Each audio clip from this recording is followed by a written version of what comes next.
If you're new to the channel, or even if you're not and you're a regular but you haven't done already, please hit the subscribe button.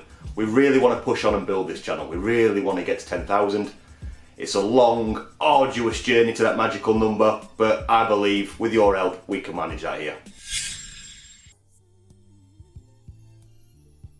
Listen, I can't hide from the fact that individually we've not played as well as we can do, and that affects the team and the team performance. I think always in a season there's some performances that you really don't enjoy, and I've said that all along in my four and a half years here. Even in the League One days, there's a couple of performances that I didn't enjoy. First year in the champ, and obviously the promotion season, and even last year. So that's been the case, which we understand, and that can happen to everybody. The obviously the rhythm and the momentum of the team has not been in a place where I would have liked it to have been through various reasons. But we have to try to cut out those mistakes, play a near perfect game, because that's what we did last year. There's no margin for error with the players that we've got. That's a fact. And those are the margins that we're dealing in. No, we're waiting on Mousse, but the others won't be involved. So I think we've got potentially 9 players out of our group unavailable for the trip on Wednesday. Fingers crossed that there might be 1 or 2 of those boys back for the weekend, but that's a day-to-day observation and a situation.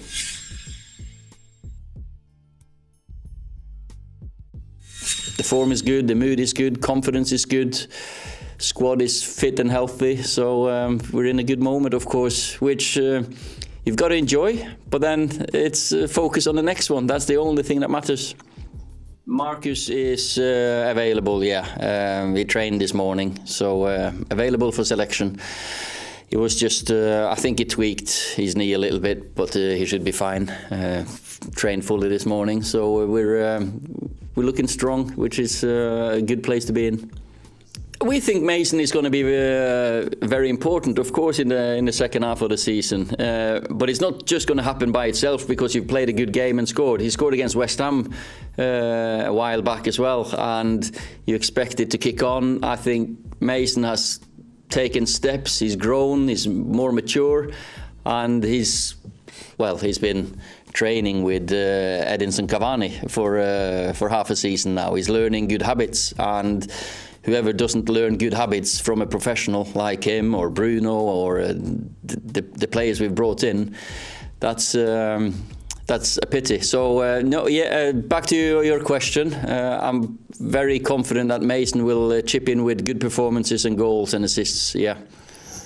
Hi guys, quick video for Johnny at Shoreham View. 3-8 Wednesday night, Man United away. They've got injuries, we've got injuries. Rashford might not be playing. I'd much rather go up against Martial than Rashford, in all honesty. No John Egan.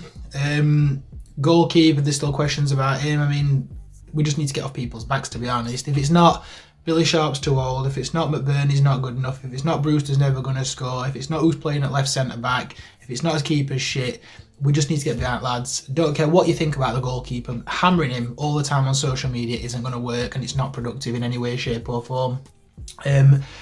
We just need to support him. We're down anyway. I mean, if everyone has the same mentality of we are down, we can only get a positive when we win a game. And if we get remotely close to being able to survive, that's when the pressure starts to build. Because at the minute, they're playing with no pressure, but they're still not performing, which means the side isn't good enough. There needs to be an investment. I don't think we'll get any investment in January because of the fact that we are so far adrift. What's the point in trying to flog a dead horse kind of thing? 3-8 Wednesday, let's just do it. Let's go and have a laugh. Enjoy the game. We can do it. We know we can play football. It's just making it sync. It's the synchronisation between everything, defence, midfield and attack. No defenders on Wednesday, which hopefully Rashford isn't playing them because it'll make it a little bit easier for us, but Christ, I'll just bring one of the other multi-million-pound players on. But come on, Blades, let's do it. Up the Blades. There once was a striker. Nah, fuck that shit again, honestly. Man United away. It's Man United, so no doubt, just before kick-off, Wilder will proudly exclaim, "Welcome to Jurassic Park!" before rolling Jags out for his obligatory 90 minutes against Man United. Who would I go with? I don't know really. I'd start McGoldrick because I think he's probably by head and shoulders the best player we've had this season. I'd start Bogle. It's really annoying. We sort of need Bogle and Baldock. One can attack, one can defend. If you combined those two, Bogle and Baldock, you'd have one great right wing back. Like the same way if you combined McGoldrick, McBurney, Burke and Sharp, you'd have one brilliant striker. I'd be tempted to go with Foderingham or Verrips in net. There's one argument to say that, Ramsdale just needs to power through this, low period he's having and come out the other side stronger than ever. But I think it's almost detrimental playing him for his own sake, for his own sake. Even if you just care solely about him and not the team's performance, I don't know if playing him is the right thing right now. But I don't know where he's going to find his confidence from if he's not playing. So it's a lose-lose situation basically. Obviously we need wins. Points won't suffice, but if we get a draw, it will be miraculous. So more optimism as ever from the Travelling Blade, and no more sea shanties ever again. Right, so Man United again. Don't feel too long since we last played him. Sitting, actually thought we were alright in that game, but got outclassed and got a bit caught out at the back, which I'm afraid probably will happen again this time because Egan is apparently allergic to playing against Man United. I think out of the 4 times we've played him, this is going to be the 3rd time he's unavailable. So Jags will come back in again, and either if it's against Cavani with the physicality and his technical style of play, or pace, someone a bit more pace like Rashford or Greenwood, Martial, I don't see him being able to cope. But we've got to win the cup. So that's all right. I thought first 60, 70 minutes that were actually quite an enjoyable watch. Played some decent football. Plymouth took the game to us at times. I was pleasantly surprised by that. A couple of good goals, even though their goal, like Ramsdale need to spell out of the team, don't he? Because it's another one he should have saved. Although it were a comedy of errors leading up to it with Lundstram and Basham falling over the ball. But yeah, I'm not expecting anything from the game. Be lovely to get a point, but I don't see it at this point in the league, to be honest. I just want a nice cup run, maybe quarters, maybe semis if we can beat Bristol City first, and just try and not break the record for the lowest points. So come on, Blades. So I'm going to start with the Spurs match, and like everybody, I thought it was very disappointing. After the win against Newcastle, I were up for this game. I did thought they'd put in a good performance. I didn't expect to win. I probably did expect to lose, but the manner that we lost in was very disappointing. It was a very, very poor performance from everybody, to be honest with you. Plymouth game, I can't read too much into it. It's Plymouth, Argyle. We were the better team by far for 70 minutes. And then after that, it was just silly mistakes again. And we get punished for his own mistakes, his own worst enemy. So Man U, Wednesday night, no Egan. More than likely Ramsdale in net, which I think we need to change it net.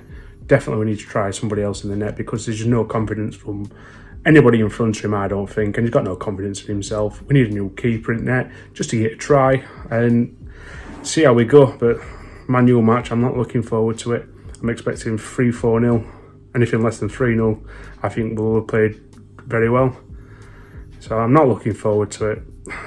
Line up, I just want to see a change in net, like I said, and probably a flat 4 back at the back. Because we're going to bring in for Egan, it's going to be tough, so we'll see. Just a quick video about the Man United game coming up. I'm knackered today, and that's not helping, knowing that I've got that coming up. Having to watch that, I think it could be 50, maybe 60-0. Who knows if Man United turn up.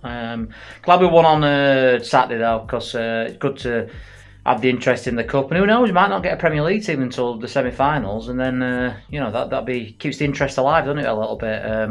But yeah, if we carry on defending like we have been, even against teams like Plymouth, then it could be 70-0, could be 70-0 on Wednesday. I think that's a reasonable score for them to expect. But I do 80. Could be 80-0, 90-0. We're not sure, but who knows? We might. what am I saying? We're not going to win, are we? We're not going to do anything. Jagielka at the back, so a minimum of 3 conceded, judging by every other game that he's played this. Played for us since he's come back, actually. And yeah, it's going to be absolutely shit.